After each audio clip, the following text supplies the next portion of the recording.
Opa, e aí pessoal, tudo bem? Então nessa semana a gente vai falar sobre políticas para o setor pesqueiro, né? Bom, para iniciar, né, a gente lembra um pouco a aula passada, né? Aqui, ó, como podemos determinar se os níveis atuais de pesca são eficientes economicamente e ecologicamente sustentáveis? Bom, aqui a gente tem o nosso modelinho lá da aula passada. A gente viu aqui quando o regime é de livre acesso, eu vou então ter um grande esforço pesqueiro, né? Que é lá barcos, pessoas contratadas e tudo mais, que vai então diminuir muito o estoque de peixes, né? Que eu tenho nos recursos pesqueiros, né? Aqui eu tenho um esforço de rendimento máximo sustentável, né, que vai gerar justamente o meu estoque de rendimento máximo sustentável, e aqui o esforço economicamente eficiente, que vai dar aqui o estoque também eficiente economicamente, que é justamente quando essas as duas inclinações aqui são iguais, né, tanto da função custo total como da receita total. Beleza? Aqui então eu tenho em termos de estoque, aliás, em termos de esforço, e aqui em termos de estoque, né, que é o zero, estoque pequenininho, aqui o esforço também cada vez maior. Beleza? O que a gente viu lá nas nossas primeiras aulas? O que acontece? A pesca de captura ela tem ficado mais ou menos estável aqui desde os anos início dos anos 90, não é verdade? Tem sido mais ou menos estável. O que tem crescido bastante é justamente a aquacultura, né, que é a fazenda de peixes. Tá bem? Mas a pesca de captura, né, a pesca oceânica tem se mantido estável. O que a gente mostrou também? Que olha lá, a quantidade pescada, né, em termos de planeta, ela tem também sido mais ou menos estável aqui, a partir dos anos 90 também, né? Sendo que o esforço, né, a quantidade de barcos, de pescadores, de anzóis e tudo mais, tem aumentado bastante. Tá bem? Então, olha lá, esforço pesqueiro crescendo, com pesca global estagnada. Tá? Então, o que acontece? Né, isso aí é consistente justamente com um estoque populacional abaixo do de rendimento máximo sustentável. Tá? Ou seja, nós estamos muito mais para o lado aqui, né, direito do, do, do esforço em relação ao rendimento máximo sustentável. Né? Ou seja, um estoque muito mais baixo. Né? Eu preciso de um grande esforço pesqueiro para pelo menos manter esse nível de estoque que a gente tem observado a nível mundial, tá bem? Então o que acontece? Essa pesca ela é economicamente ineficiente, né? O que pode se provar aí insustentável a longo prazo, né? Ou seja, eu estaria caminhando aí para uma tragédia dos comuns dos recursos pesqueiros a nível global, né? Bom, aqui tem até um estudo da FAO, né, de 2012, que diz justamente que, olha, a captura atual de peixes, né, lá em 2012, poderia ser atingida com aproximadamente metade do esforço pesqueiro atual. Né? Ou seja, há um excesso de capacidade, um excesso de esforço para esse nível constante de pesca. Né? Aqui diz o cara, é o último peixe aqui do oceano, né? Is the last fish in the ocean. Well, there it is. Então, aí está o último peixe do ano, né? Pelo menos a gente chegou primeiro aí do que, eu não enxergo bem, dos russos e dos espanhóis. Né? Uhul, pegamos o último. Que horror. Né? Bom, enfim, então o que está acontecendo? Há um excesso de embarcações competindo pelo recurso pesqueiro escasso. Né? Ou seja, temos aí uma produtividade estagnada e uma ineficiência em termos econômicos. Tá? Bom, o que mais que isso nos diz? Né? É importante lembrar que existem diversas espécies de peixes, né? E a exploração de uma delas pode causar aí mudanças nas outras. Então aqui, pessoal, em cinza, ó, esse cinza chumbo aqui, eu tenho a população de bacalhau. Tá? E vocês podem ver que, olha só, a partir lá dos anos 90, a pesca aqui de bacalhau, isso aqui se não me engano são dados do Canadá, tá? O que aconteceu? A pesca, o bacalhau praticamente desapareceu aqui, né? Não tinha mais bacalhau, e aí, olha só, A população aqui em rosa é camarão e em vermelho é o crab, né, que é o siri. Né? Então, olha lá, aumenta as outras populações. Tá bem? No momento que eu acabei com o bacalhau, né? Ou seja, em termos, o ecossistema, né, ele é muito dependente, é uma coisa muito frágil e uma população sempre depende da outra, né? O que aconteceu é que aqui eu acabei com o predador, né? No momento que eu acabei com o predador, as outras, né, as outras espécies acabam tomando conta, tá bem? Bom, e aí, o que a gente pode dizer aí em termos de política na pesca, né? Segundo o próprio estudo da FAO, o setor da pesca necessita de reformas institucionais que assegurem aí justamente os direitos de propriedade, né? Que é justamente para induzir que a pesca, né, que a exploração do recurso seja economicamente eficiente. Então, o que pode ser feito? Regulação, em termos de regulação, bom, proibição de tecnologias de pesca de elevado desempenho, estabelecimento de períodos de defesa, proibição da pesca em determinadas áreas. Né? Ou seja, o que pode ser feito em termos gerais é justamente elevar os custos da pesca. Tá? O que é isso? Elevar os custos da pesca é sair aqui do custo total 1, né? Justamente para o custo total 2. Né? De tal forma que eu tenha, apesar do livre acesso, né, de ser irrestrito, eu tenha a exploração mais condizente com um estoque sustentável. Tá bem? Problema de aumentar o custo, né? As políticas são eficientes? Não são. Né? A eficiência implica não só que a pesca deve estar no nível eficiente, mas também que deve ocorrer ao menor custo possível, né? Que é o critério de custo-efetividade que a gente já estudou. Tá bem? Além disso, o progresso tecnológico pode tornar as regulações inócuas. Né? Por exemplo, o período de defesa, eu tenho lá do dia X ao dia Y, não pode pescar. Ah, é? Então tá. Então eu pego tecnologia com sonar e tudo mais, pesco todos os peixes antes de chegar na defesa. E aí? Né? Então quer dizer, a inovação tecnológica ela pode acabar tornando essas regulações sem sentido, né? Ou, pelo menos não fazer diferença nenhuma, tá bem? Bom, as políticas da pesca, então. Uma possibilidade de imposição de um imposto, né, que justamente lá oferece incentivos para que a produção alcance o nível eficiente. Então, com o imposto, né, como sempre, eu lá aumento a inclinação da função custo e aí eu teria aqui um estoque mais condizente, tá bem? O problema de colocar um imposto na pesca é justamente a elevação dos custos, né? Não, apesar de ser lá, que a gente viu lá nos incentivos econômicos lá, apesar de ser eficiente, a redução no esforço é resultante da perda de emprego, né? O que vai ser aí justamente prejudicial aos pescadores artesanais. Então, o que vai acontecer? Os caras que são profissionais, as grandes empresas, né, que têm capacidade de congelar o peixe e tudo mais, distribuir ao redor do mundo, esses caras, eles aguentam o custo de fazer essas coisas. Agora, o pescador artesanal, ele acaba saindo do mercado, tá bem? Então, pode ser um problema sério aí de eu justamente aumentar imposto. Bom, uma outra possibilidade é os subsídios, né?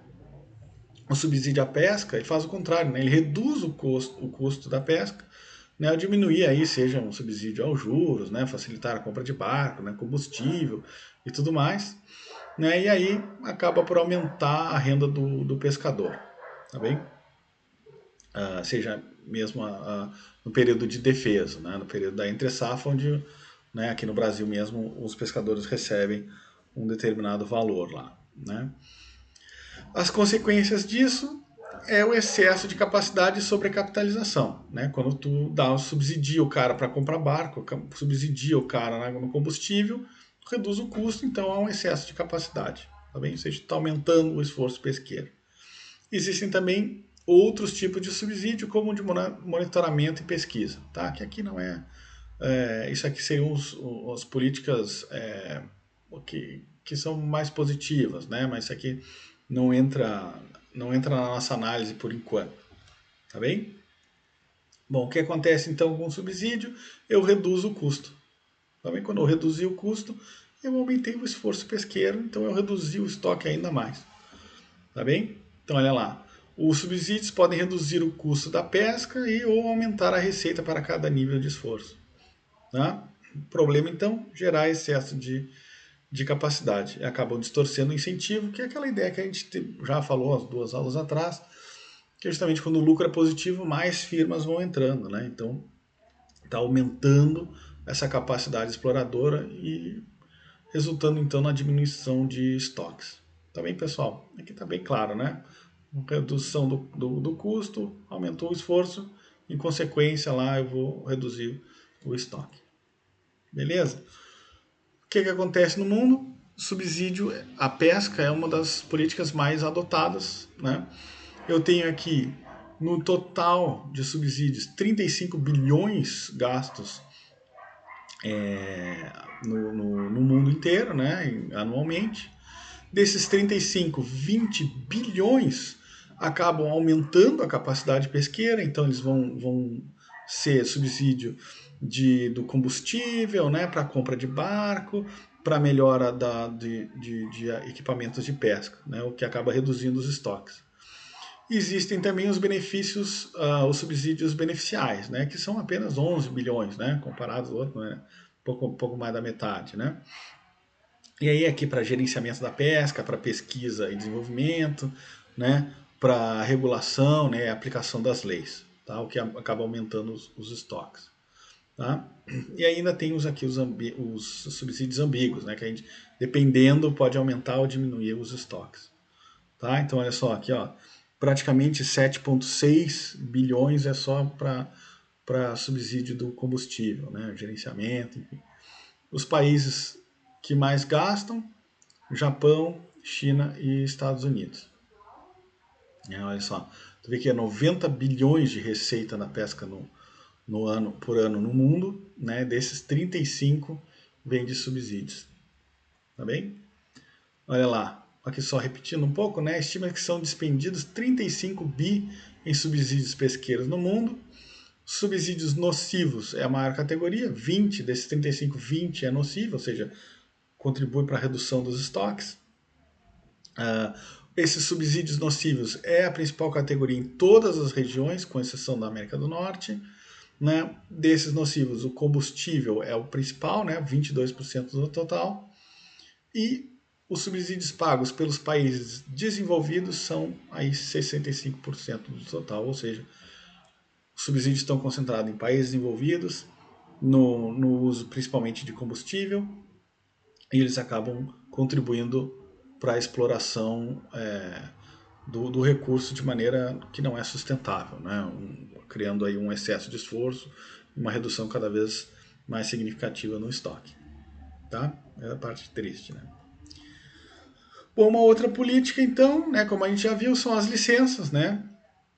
Uma maneira de restringir a atividade pesqueira é impor um limite total de pesca para a indústria. Né? Dentro dessa categoria inclui as cotas de transferências individuais, que a gente viu ali a gente já estudou, né? Entrou dentro dos incentivos econômicos. E um outro tipo é o direito de uso territorial. Tá? Os direitos de uso territorial nada mais é do que a alocação do direito de pescas a indivíduos ou grupos de pescar em determinadas localidades. Tá? A gente vai falar um pouquinho mais agora de cada um pouco mais a fundo. As cotas de transferências individuais, o que elas fazem? Eu tinha um monte de barco aqui para pescar todos esses recursos, né, que são rivais, mas não excludentes, tá bem? E eu acabo fazendo que, dividindo toda essa quantidade de pesca aqui, em cada barco tem a sua cota, tá bem? Então lá o que aconteceu, o recurso que era rival agora não é rival, porque tu só pode explorar, esse barquinho aqui só pode explorar essa quantidade.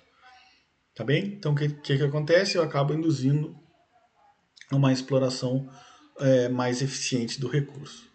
Tá? Quais são as características dessas cotas de transferência individual? O estabelecimento de cotas asseguram aí ao pescador o direito de capturar uma certa quantidade de uma certa espécie de peixe. Né? Para atingir e manter uma alocação eficiente, a quantidade pescada deve ser limitada, né? Pode ser tanto cotas para barcos, como a cota por quantidade pescada.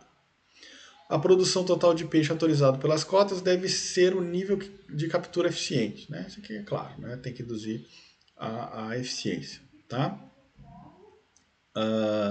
E aí, claro, né, são transacionáveis, então olha lá, os pescadores que tiverem as cotas e altos custos podem, então, entender ser mais lucrativo vender as cotas e sair do mercado. Tá? Então, só os pescadores mais eficientes que permanecem no mercado, e aí pode ter aquele problema da pesca artesanal, enfim. As cotas devem ser transacionadas livremente entre os pescadores, para que o mercado sinalize via preço o valor do recurso pesqueiro. E aí existe o problema distributivo, né? A distribuição inicial ela pode ser por parte do governo que leiloa, né? E aí, claro, a pessoa paga para o governo, então é equivalente ao imposto, né? Ou as cotas podem ser distribuídas entre os pescadores, né? Por exemplo, com base no histórico, o cara que pesca mais, então ele que vai ter já está estabelecido, então ele que vai ter uma cota maior, né? O que acontece então? A renda permanece com os pescadores, mas só na primeira geração, né? Porque daí os caras vão negociando as suas cotas, tá? Bom, as desvantagens das cotas é o bycatch. O que é bycatch? É quando tu pesca, por exemplo, em vez de pescar só peixes, né, tu acaba pescando outras espécies, sei lá, uma tartaruga, né? Então o que o pessoal faz? Pescou a tartaruga, joga ela de volta no mar e para justamente pescar só aquela aquela espécie que tu tem a cota, né? Então o que acontece?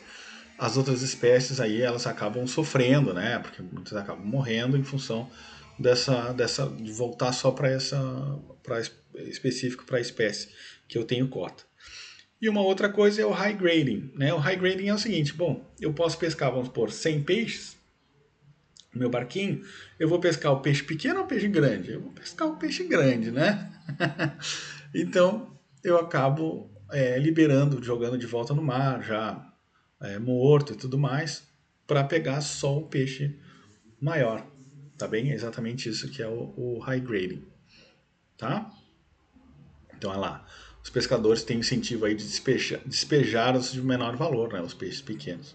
Aí acaba prejudicando aí o desenvolvimento da espécie. Tá? O que acontece? Apesar de não ser perfeita, tem artigos aqui na literatura que indicam ó, aqui ó, até 2003, né, apenas metade dos recursos que tinham cotas colapsaram, ou seja, foram muito sobreexplorados, né, em relação aos que não tinham cota. Isso que esse artigo ainda está subestimado, ou seja, é mais do que 50%. Aliás, é menos do que 50% dos que os que colapsaram. Tá?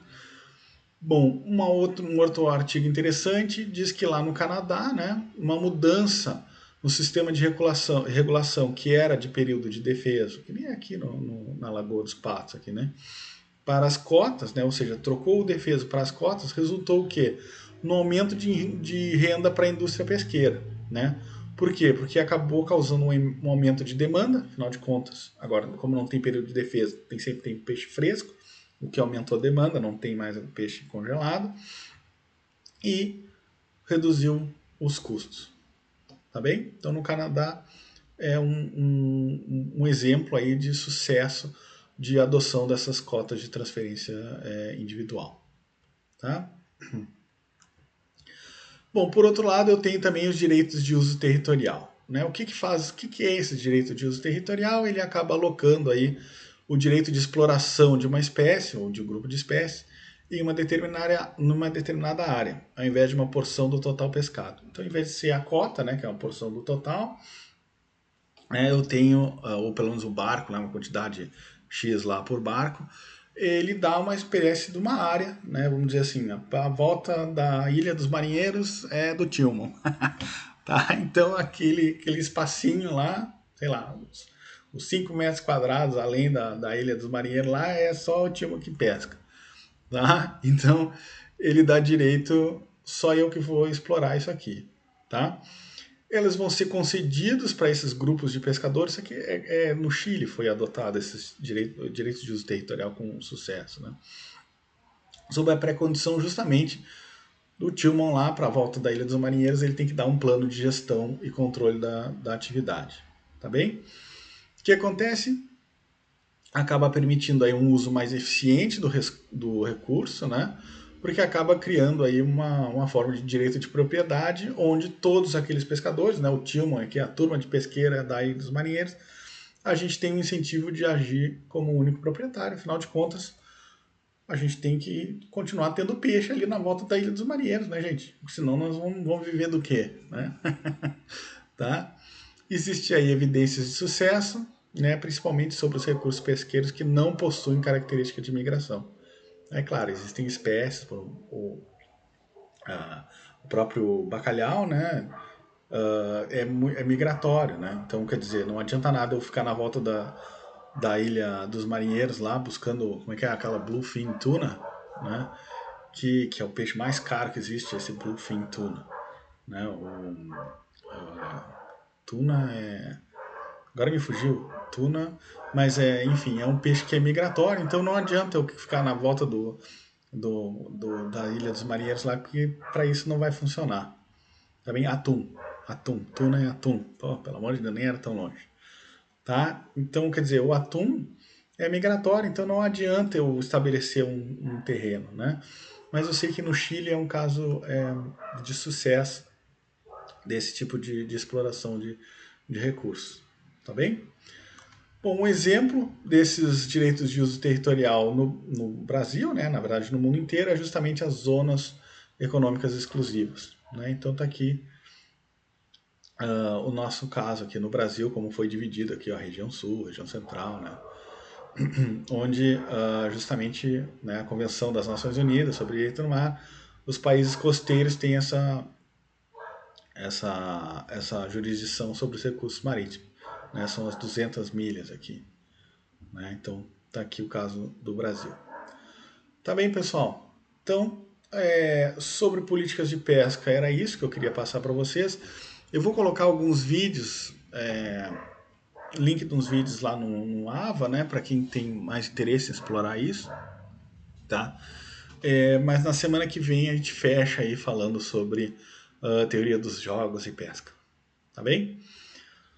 Um abraço, valeu pessoal, se cuidem aí, até mais.